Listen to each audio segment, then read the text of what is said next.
एक बार की बात है, एक बार कुछ संत जन संकीर्तन कर रहे थे, नगर संकीर्तन, और उनके नगर संकीर्तन को ना जाने कितने लोग देख रहे थे अपनी अटारियों पर चढ़ करके। तभी एक गली में होकर के संकीर्तन जा रहा था, संकीर्तन करते हुए जा रहे थे संत वृंद, तो वहां एक वैश्या अपने घर में बैठी थी। उसने खिड़की खोल करके केवल देखना चाहा कि क्या चल रहा है, और उन संतों के उस उत्ताल नृत्य को देख करके, उनके सुंदर भाव को देख करके, वो जैसे उछल उछल करके नाच रहे थे और महामंत्र की ध्वनि गा रहे थे, वो मृदंग की ध्वनि, वो करताल का स्वर और उन लोगों का ये उन्माद नृत्य देख करके उस वैश्या को पता नहीं क्या हुआ।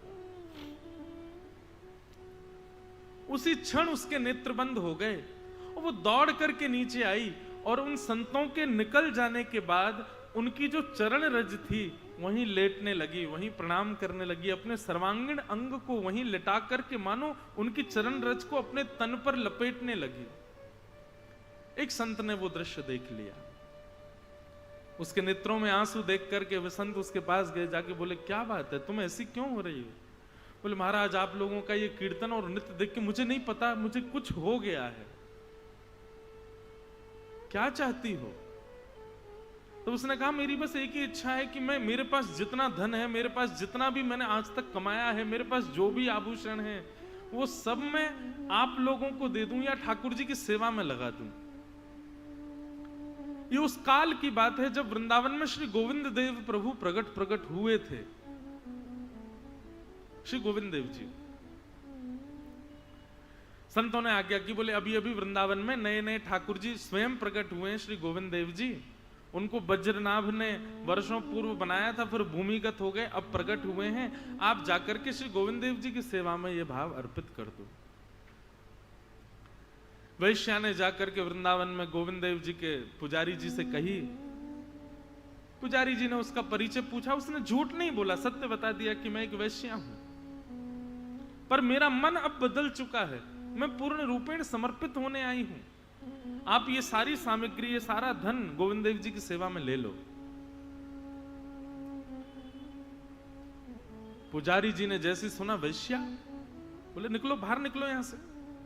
और मंदिर से बाहर करके महाराज पूरा मंदिर धोया, उसको पूरा स्वच्छ करने लगे। बोले कहां से चले आते हैं पता नहीं लोग, तुम तो यहीं से दर्शन करो, भीतर नहीं आओ, तुम्हारे यहाँ की वस्तु हम ठाकुर जी को थोड़ी देंगे।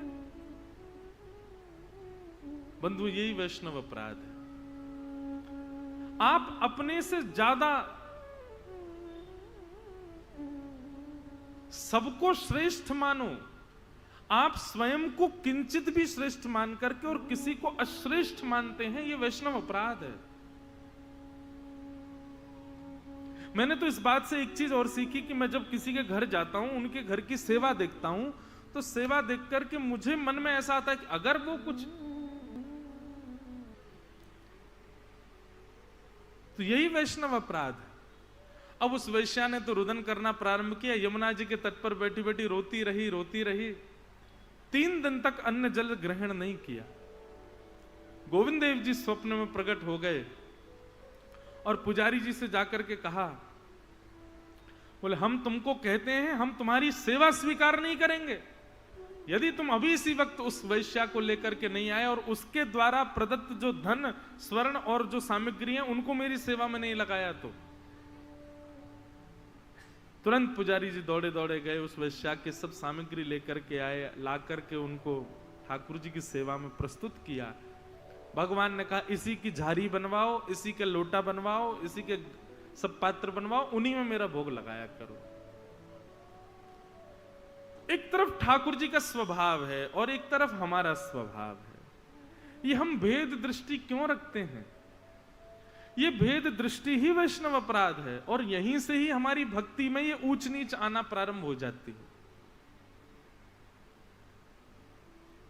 अपनी भक्ति को श्रेष्ठ तब मानिए जब आपको किसी अन्य के भावों में, अन्य की स्थिति में अपने से नीचता का दर्शन ना हो, ऐसा ही लगे कि नहीं ये भी श्रेष्ठ है, इसकी भक्ति भाव भी श्रेष्ठ है।